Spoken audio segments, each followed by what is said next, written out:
Just going to do a quick audio test, guys.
Hello guys, we are here in FSX to do the last of our VFR flying. Now, I did an Alpine Valleys tour, I wondered what to do.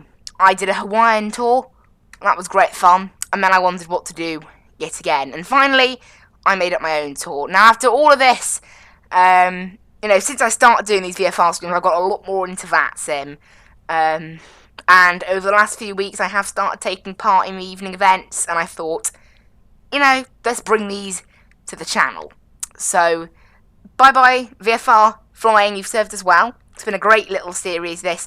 Maybe if I get the chance to do a Friday evening stream, occasionally, then this will hopefully pop up to be that Friday evening stream. But I've just grown to much prefer Vatsim over this. I still love VFR flying, don't get that wrong, I absolutely love it. And I just realised something really stupid.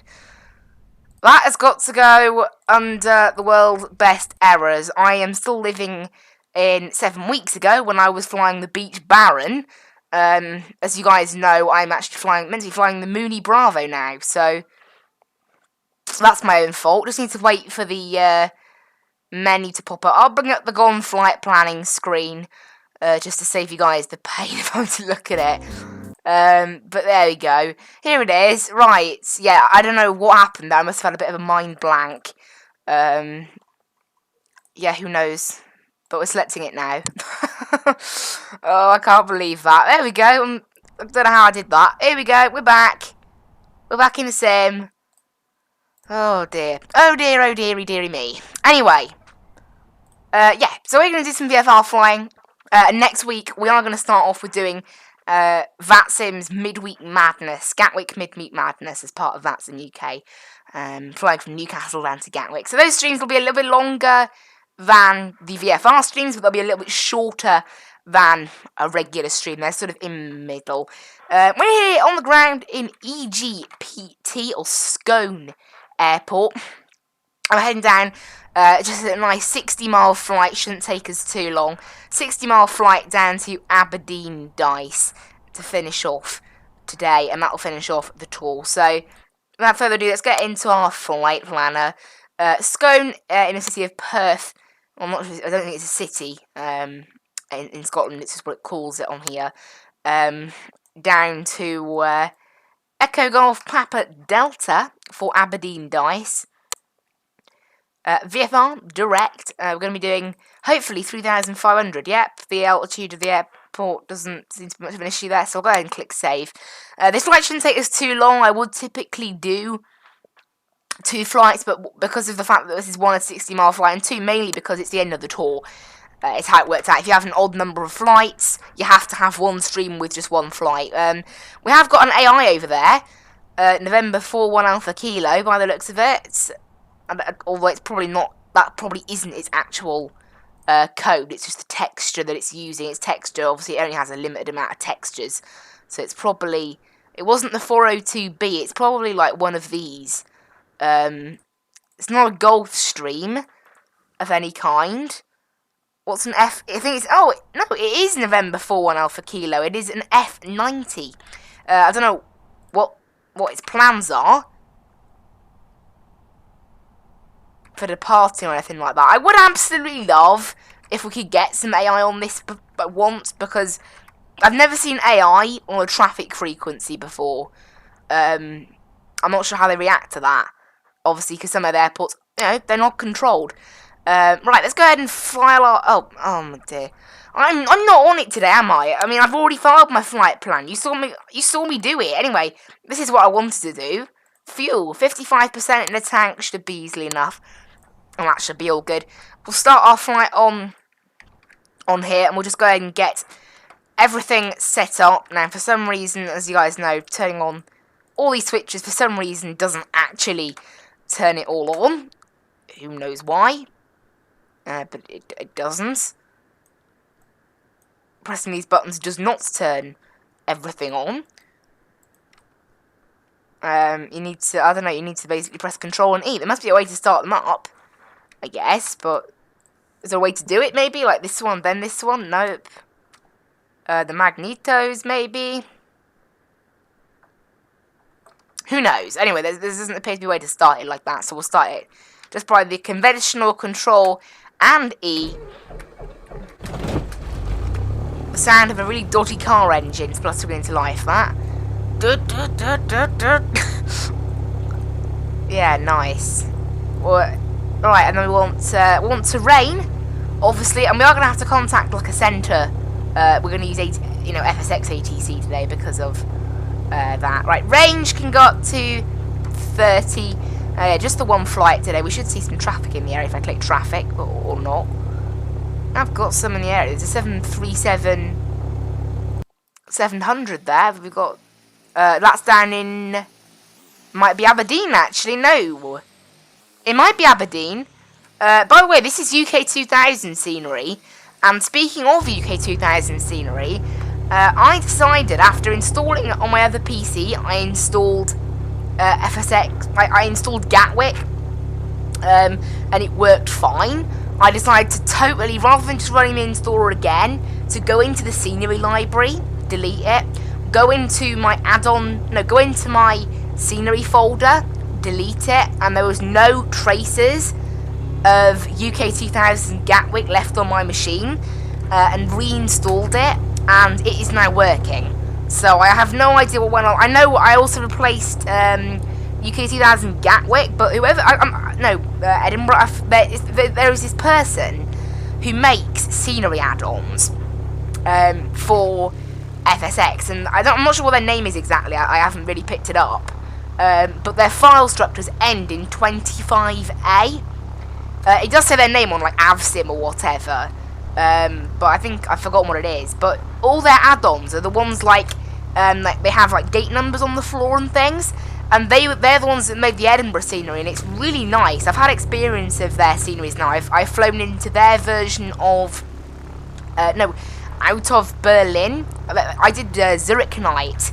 I took part in last night off stream, and I flew from Berlin down to Zurich. It was excellent fun. Got put in a holding pattern outside of Zurich. Absolutely nuts.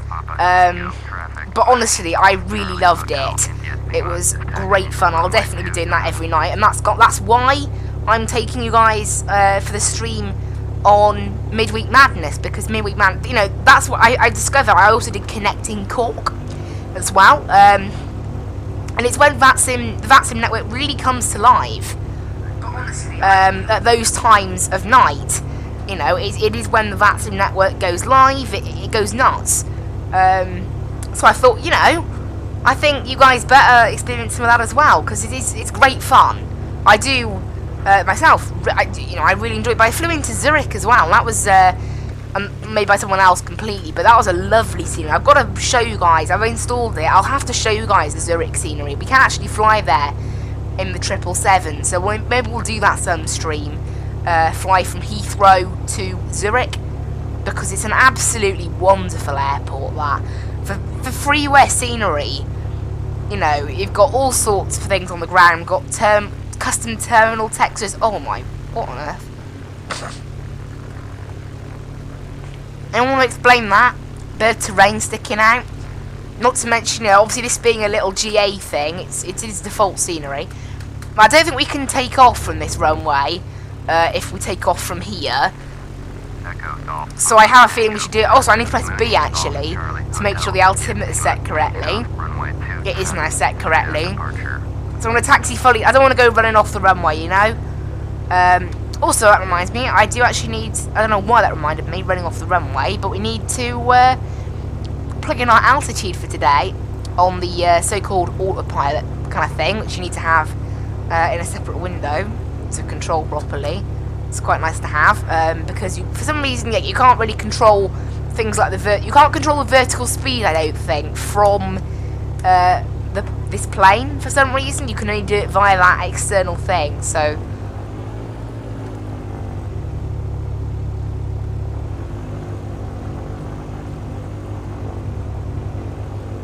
Right, and for the last time now, the last time for quite a while anyway, provided we don't do any more, we might do tomorrow obviously, but for the last Wednesday evening part of the series, VFR flying, this is the last takeoff, so enjoy it, and up to full power, away we go guys. We'll start the clock on my yoke. After takeoff we're going to make a right turn, looking at the GPS.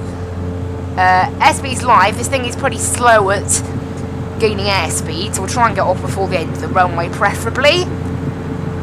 Even though we did go full length, it's still not quite enough. We're approaching V1, right, quick. Right, a little bit of an early rotation that, but it's the best I could do. Right, gear up. Start making a right turn out now.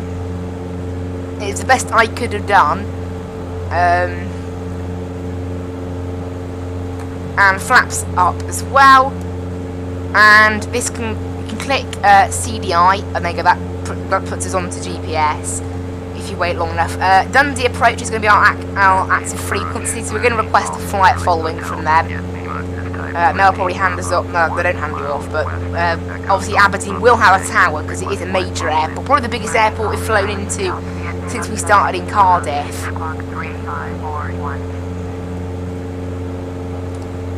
And there you go, this plane is now going to sort of set its vertical speed. The score code needs to be set to 3541. It'll probably do that automatically, yes.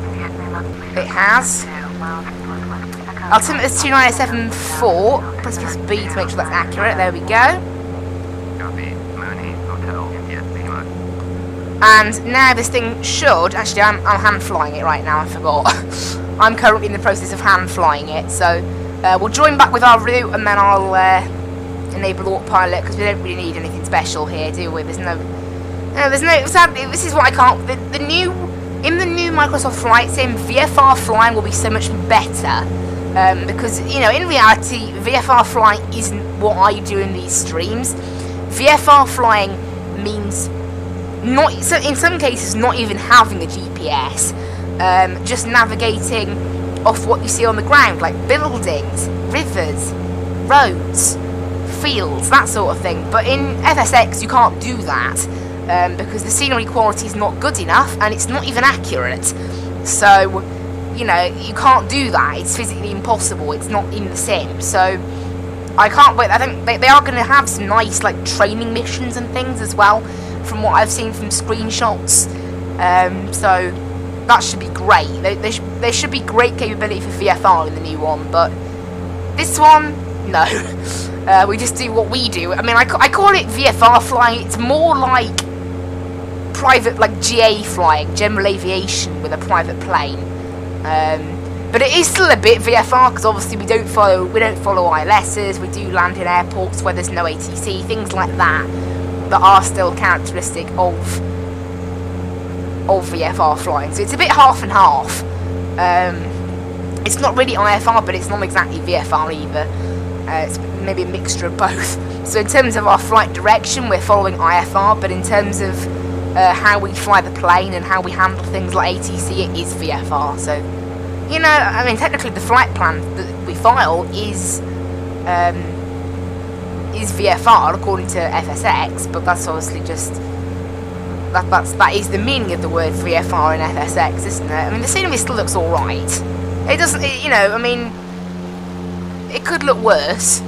It could look better. I think that's Dundee Airport over there. I have flown into Dundee before in the sim off camera, using a freeware plane. Looks okay. It's quite close to Edinburgh. Edinburgh's on the other side of that water. So there's Dundee. That might be Edinburgh actually. You see in the distance. I don't know. That looks a little bit. No, EGPH is within our view. Is the cars look that you get. Actually, if I click runway and then EGPH, no, it's okay. So Edinburgh's somewhere over there. It's hidden by the hills. If you go into a runway view, it'll direct you to the runway via the camera. Now, our AAS Professional, I discovered, does only work in the Aerosoft Airbus and the PMDG. I have no idea why it works in the Aerosoft Airbus and not all the other planes that it's not supposed to work for. But that was so that Leeds Bradford flight where I said, oh, I'm so glad it works with all of them. Turns out it doesn't work with all of them. It works with the Aerosoft Airbus. It must be a glitch maybe to do with the fact that the Aerosoft Airbus is a Steam DLC. Maybe that causes it to be a bit confused because it never got activated with a key or anything, obviously, because it was purchased and downloaded directly from Steam. So that's how it knows that I bought it, unlike obviously the reason you have registration keys for things bought outside of Steam is obviously, you know, you can get free downloads of things like the PMDG 777 and things. You can get free versions. However, those are illegal, and obviously you shouldn't get them, and that's why you have a registration key, because sometimes, you know, to catch people out and make sure they don't do that, because you shouldn't. I mean, I understand maybe a free version's tempting, but no. Buy it properly. I know they're expensive, but you should buy them properly. Right, up to 3,500 now. We're maintaining a pretty good speed here. Clouds aren't too bad. Weather down in Aberdeen is looking... Well, let's have a look. Echo, Golf, Papa, Tango. No. Yes, no. Tango was where we took off from. Delta's where we're landing. No sneeze. It is 13 degrees. Sunny, winds 360 at 10 knots, QNH 2974. Remember, we're using altimeter because it's like that in FSX. Also, sadly, my third monitor is slightly broken, and there is now a red line running across part of it. I have no idea why. It is a second-hand monitor, so that's probably why. Which is a bit annoying. A little bit annoying, isn't it? But luckily, you know, it was a 30 quid monitor. I'm not expecting much, and as I said, it's only one red line. If another one appears, then that's when we start having issues. If we start getting 10 or 20 red lines appearing, then I have googled it. It is to do with a loose connection inside the monitor, and I'm not going to go fiddling around with that. If it's within warranty, you can send it off to the manufacturer, but I somehow doubt that a second-hand monitor is within warranty. I don't know about you guys, but you know, pretty sure of that. We're currently 45 miles from Aberdeen, so we're not going to go bother contacting the tower just yet. Oh, it's very cloudy out there, but getting stuck in the middle of those clouds pretty good. And ETA, well, yeah, since it was still at 44 miles, about 15 minutes this thing. So yeah, it won't be a particularly long stream, this. Obviously, I would typically do a second flight, but after Aberdeen, it's pretty far north. You can go further north than that in the UK. I'm pretty sure Inverness might be a bit further north. Things like that.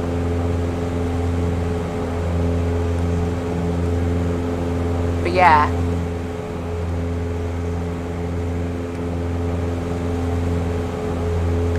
But I can't wait to show you guys the Zurich scenery. I think maybe give it 2.5 weeks now, probably it'll be. No, 2 weeks from now.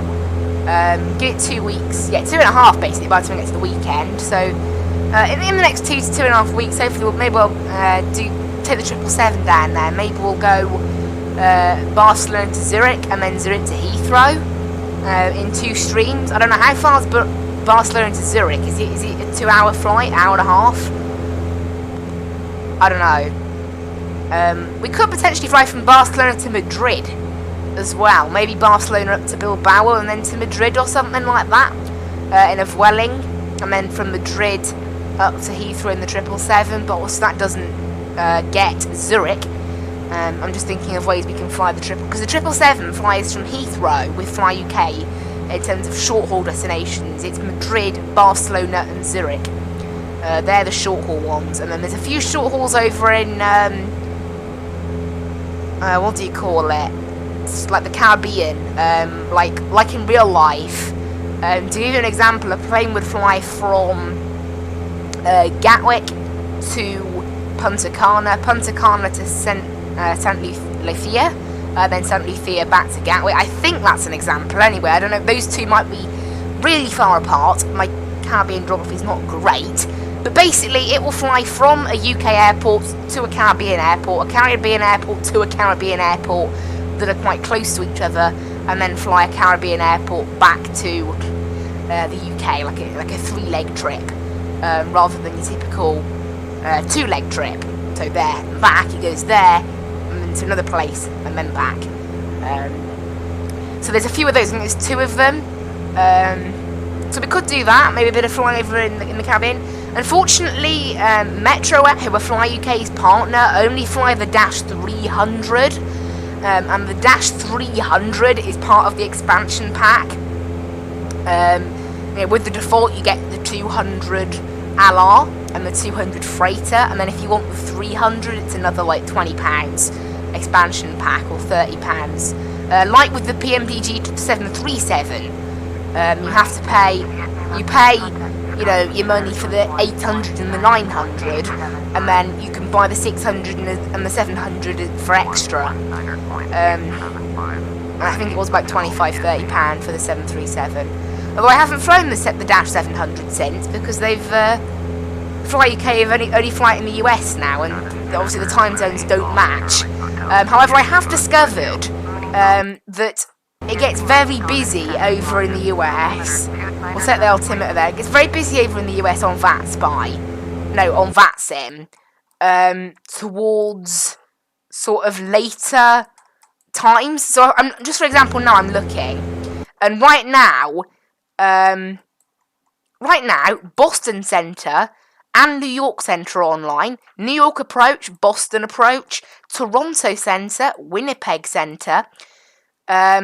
So there's quite a bit over on the East Coast, because obviously over in the East Coast it is afternoon now, and obviously West Coast not quite yet.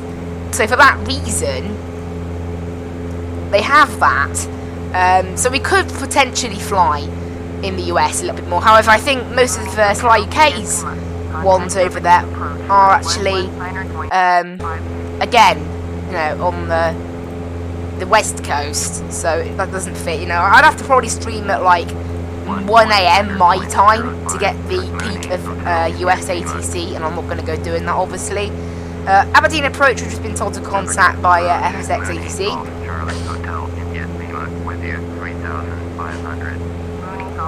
And the altimeter's just gone back to what it was before. There we go. Now we are within 30 miles of Aberdeen now, so I can actually contact Tower. So we'll do that now, I guess. But in the 12 minutes, we've got 10 to go. There is Dice, you can see there, Aberdeen Dice, Echo Golf, Papa, Delta, change the Tower, and request to go into their airspace first. Aberdeen Tower, Mooney, Golf, Charlie, Hotel, Indian Lima, this type, Mooney, Bravo, 24 miles north of 17th, requesting transition. Mooney, Golf, Charlie, Hotel, Indian Lima, transition approved. Report clear of Aberdeen Tower airspace. Jersey 117, exit runway with aim. We'll report clear. So you can see we've been cleared into Aberdeen now, which is this airspace, I think, actually. Aberdeen Tower, Mooney, Golf, Charlie. I don't think we needed to do that, but I just find it quite funny almost. Why not? Altimeter's changed dramatically there. Make left base runway 34 we've been given, so you can see runway 34 is off to the left. But for now, obviously, we are just going to continue straight on, like, as we are. So it is very busy on the ground down in Aberdeen. So we are going to see some nice AI.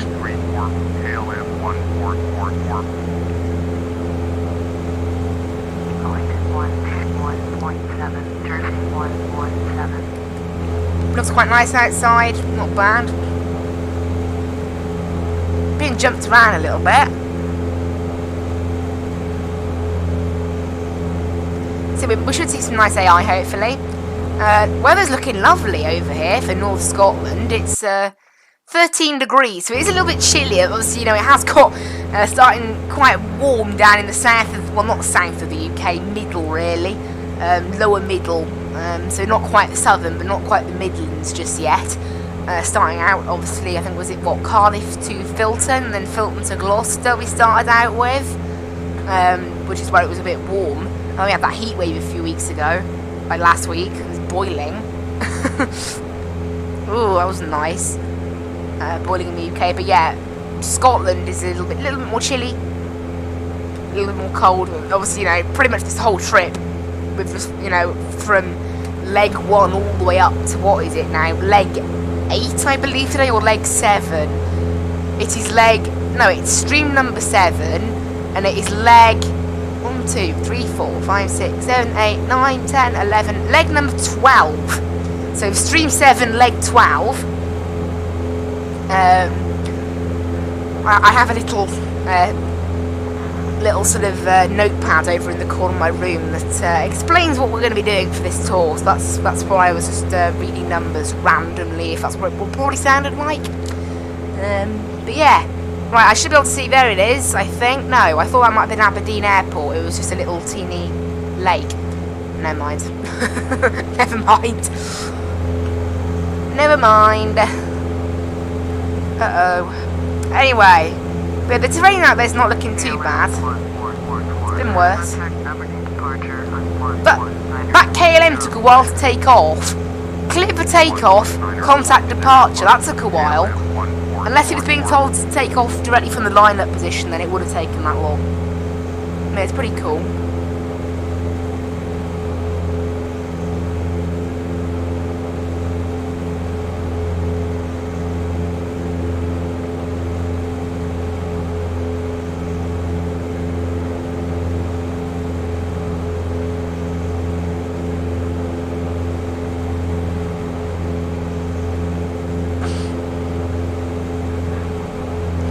It was quite nice outside.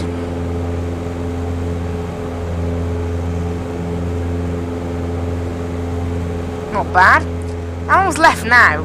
Oh, not long. 17 miles. We've chewed up those last few miles quickly. We've already done 44 miles according to Fly UK Skytrack. So yeah, that should be good. I hope that, luckily, that red line on my monitor is not too irritating. What's really lucky as well, I can't show you guys the red line because obviously it won't be picked up on OBS. It's only a bug that occurs within, what do you call it? It's a bug that occurs on the insides of the monitor. But luckily the red line is hidden when it's white. And if you guys have ever seen a Navigraph chart, you know that the majority of it, unless you're in night mode, which I don't use, the majority is white, the chart. So that's really handy. I got quite lucky there. And the terrain on a map, also white for Navigraph charts. So I got pretty lucky there. So not too bad. So if there are more that start appearing, that's when we've got issues. But right now I'm lucky. Right, 14 miles, and that is Aberdeen Dice. We have got UK 2000, so there will be a few scenery sort of things in the area. It's not a massively busy airport, Aberdeen, as you can see. We haven't really heard, other than the Jersey and the KLM, haven't heard anything of ATC since. Now, runway 34, I believe that's it there. There's only one runway, actually, isn't there? There might be more than one. So I'll take control of the navigation of this aircraft, and we'll bring it down to 2,200 feet, which I believe is 2,000 feet above the airport. Yep. So I always like to bring it to that altitude. 2,000 feet above is a perfect altitude to start a visual approach, really. It's just right for a plane like this. And you can see runway 34 is mostly in that direction. If you look at our thing, it's just past north. Runway, obviously, north is 36, so 34 is just a little bit on from that.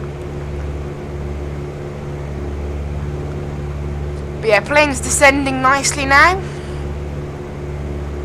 Down to 2,200 feet. Obviously, you always do quite a low climb in this thing. Quite a low cruise.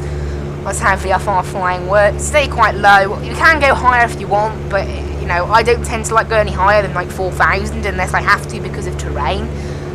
Because these things are such slow climbers. If you want to do a quick climb, then you can, but it massively impacts on your airspeed, which then doubles the flying time in some cases. But there's our runway, as you can see there. I believe that's the only runway. Yeah, I'm not making a hash of this, which I have been known to do in the past. In fact, no, I think there is only one runway. Oh, there's that runway in that direction. No, that's runway 2, really. That's more like a runway 2 than a runway 3, 4. So, again, if we land on the wrong runway, we land on the wrong one, but I'd rather not repeat it, honestly. I mean, because as you can see, if we look at the diagram, there is clearly two runways. However, this line does draw us to that runway, which is generally the active one. And we're now 7 miles out, and we've reached 2,200 feet. So now I'll go down to 1,200 feet. That's a little bit of a slower descent rate. And I'll pull back on the throttle just a little bit, and we can get ready for our approach. This has actually been a very short stream. I could have made this into a video, honestly. I mean, these VFR streams are always quite short. We've just been cleared to land by ATC. I've never really seen AI on the UK 2000 sceneries, because I don't tend to use UK 2000 scenery with AI, if you know what I mean. Generally I use default scenery if I was flying with AI. We've got mostly just small little planes. You can see we've got a lot of Eastern Airs, sort of little bomb, what are they called? Something 41s. BAE 41, Jetstream, there you go, Jetstream 41s, that's what they're called. You can see we've got a little Eastern Airways Saab, some Ripfly E75s or E90s, some Dash 8s. It's quite small planes. I think EasyJet do fly into Aberdeen as well, but they're not there at the moment. Right, let's make ourselves a left turn round the airport now. Bring back the power to start slowing down, because this thing is a pain to slow down. We can totally disconnect the autopilot now. And we'll go flaps full and gear down. This thing's going to moan at us initially, because the gear's not down and the flaps are down, because that's how this thing is. There we go. Now the speed is massively dropping off. I'll try and do a really slow landing, the slowest I possibly can, because it's always been my weakness in this plane. And obviously, landing too fast results in a landing that is too hard as well. And we don't want that, really. Let's try and celebrate the end of these. Well, I don't know. Let's try and celebrate this awesome series. That's better. Commemorate it. That's the thing. I know I'm ending this. I'm not saying it's a bad series. I have really enjoyed recording it. I saw the scenery flicker then a bit, and I thought maybe the texture bug had happened to it again. So luckily, the solution is to delete and then install again, and it does appear to fix it, which is nice. But as you can see, we're maintaining about 70 knots, which is what I'd never done before, which is still above stall speed by about 10 knots. So, I don't know what the exact figure is for the approach speed on this aircraft. There will be a rough figure. Obviously, in the Boeing 737, it's about 135 to 140 knots, depending on how heavy you are. Sometimes it's more like 130 knots. I think the lowest I've ever seen it get in an 800 is probably like 132 knots, and the highest I've ever seen it is like 138. So it does tend to be a pretty set figure within the nearest 10 knots. It tends to be a pretty set figure. But there you go. You can see we're doing a pretty nice approach. I've done I've done worse approaches, and I haven't really done any better on these VFR streams I've been doing, because I haven't really been doing proper approaches. Luckily, the nice weather is contributing to it. We're a little bit low maybe for... Actually no, we're only 0.9 of a mile out, apparently. Well, it looks like we're a bit further out than that, maybe, I don't know. And we are in line for runway 34, so we're not landing at the wrong runway, don't worry. Maybe dropping a bit too much altitude. Let's press B to make sure the altimeter's accurate as well. That's the one problem with the lower speed, though. These things do start to become very, well, they're not very good to handle. They're very sensitive. Obviously, because they're so light.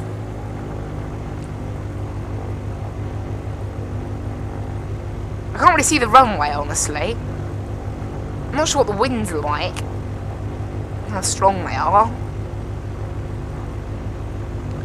But come on, guys. Let's do a nice smooth landing in this thing for once. At 60 knots. There we go, minus 134, there's the butter. And obviously because it was so slow, it didn't take as long to... Right, I'm guessing, what, do they want us to vacate right then, do they? Oh! That's where the GA parking is, rip! And there we go. So you can see over there is something taxiing about, because I can hear it. There it is, an Eastern Airways Saab. Obviously the AI packs are a little bit out of date, so that's the reason for quite a bit of it. We're told to contact ground, probably go straight ahead here and then park in here. Going 121.7 Mooney Hotel, India Lima. Aberdeen Ground, Mooney Golf Charlie Hotel, India Lima. And there we go. That's our last landing. 25-minute flight time. That was a lovely landing. I'm well happy with that.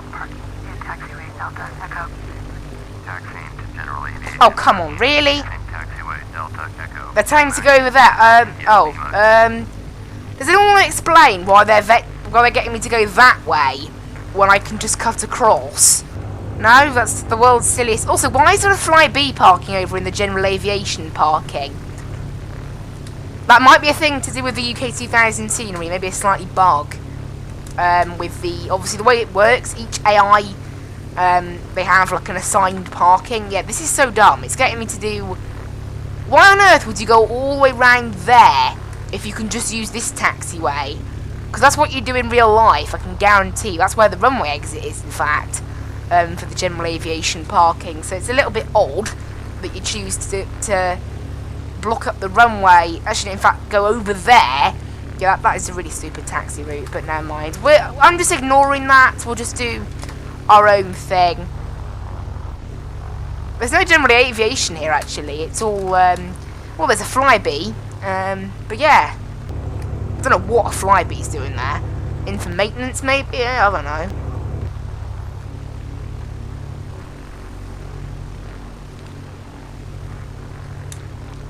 I don't exactly know what taxiways we're meant to be following here. That FSX is directing us in via. I mean, can anyone see those taxiways on the floor we're meant to be following? I don't know. I'm just taxiing this. I'm just following the signs. Maybe a little bit weird. No, possibly. Anyway, never mind. We'll ignore that. This plane is so slow at taxiing. Come on. Come on, plane. Hurry up. It's very slow. It doesn't want to taxi quickly. Just feels like we're parking in a random place on the apron, honestly.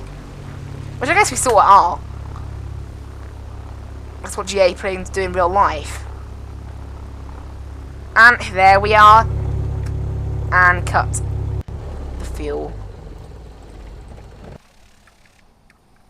And that is it, guys. That is it. We've powered off the plane. There goes the Saab 340 in the background. No, Saab 2000, my correction. Golf Charlie Delta Echo Alpha, although it doesn't say that on there because it's set skin. But it's taxiing up to the runway. Anyway, let's go over to in here, and there we go. That is it, guys. That is the end of FSX VFR on this channel, unless I do happen to do maybe a special Friday evening stream or whatever. it's going to make way for Vatsim Midweek Madness. There is actually a Midweek Madness going on right now, obviously, because it is weekly. I think it's at Gatwick this week, yeah. It's the first Wednesday of the month. If the last Wednesday of the month, it's not at Gatwick, but all the others, it is at Gatwick. But if we look over Gatwick now, we should see that it's a bit mad. Yep. Oh my word, there's 25 planes on the ground, departing, 7 landing. We've got 2 lots of approach, full London ATC. This is what the frequency's like. You know, this is what it gets like on the Vatsim network at this time of day. It's shocking, really. I didn't know it, and if you look at Germany, it's full. You know, if it Praha radar, Poland radar, Bratislava, it's all Athens, everything just full, absolutely full. And it's really nice that it's like that, and you know, I want to take advantage of that. You know, I wouldn't mind taking advantage of that. So yeah.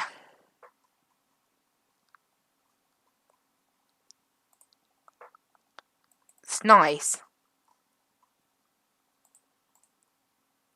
Anyway, that aside, thank you guys so much for watching. I hope to see you in the next stream, which will be tomorrow. Thursday. Tries to remember time. No, 1:15 p.m. We're flying the PMDG 777. We're going to be in the 777-200F. So the cargo variant. We're flying from Luxembourg to Edinburgh. So that should be good. And then Amsterdam to Verona on Saturday, and then Heathrow to Barcelona on Sunday. Every single one of them in the 777. And then next week we're going to have a little bit of a... next week's going to be a little bit different to normal. We're going to be taking the Dash 8 out for a spin from Helsinki to Mariehamn and back. And we're also going to be doing a little run from Brisbane to Cairns in the Topa Sky 787. So... you know, a little bit something different next week. I think I would like to try and get the 737 penciled in for 2 weeks' time, so maybe we'll do a bit of flying in that. But that is it, guys, for today. Thank you so much for watching. I hope you really enjoyed. I hope you really enjoyed this VFR flying, because, as I said, we're not going to see it on the channel anymore, or if we are going to see it on the channel, it might be... a little less regular, maybe a little of a random stream opportunity. Again, if the Midweek Madness streaming doesn't work out, maybe it's not so good to stream, then, you know, I'm definitely up for something else. I'll just finish recording Fly UK Skytrack. I didn't do that. That's my own fault. Luckily, it still accepts it after you've left the flight sim. That's lucky, isn't it? Otherwise I would have been annoyed about that. Just as annoyed as I am about my monitor breaking, but there we go. It's one little red line. It's one of those things. I like the monitor to look exactly perfect. I understand it's not a breaking feature of the monitor. I only use it for flight sim, and even then, you know, because it's not impacted when what it displays is white, and Navigraph charts is predominantly white. All the terrain is white, all the charts are white. So, you know, it really shouldn't cause that many problems. But, you know, it's one of those things, isn't it? You know, I think I have learned that, though. I mean, what do you expect when you pay, you know, it's £90 for a new one, £30 for a second-hand one off eBay. Well, obviously the second-hand one's not going to last as long. You know, I mean, it's gone, 4 months without a fault? But anyway, that is it from me, guys. I will leave you with the background music. I hope you really enjoyed. I will see you tomorrow afternoon at 1:15 p.m. BST. Bye-bye!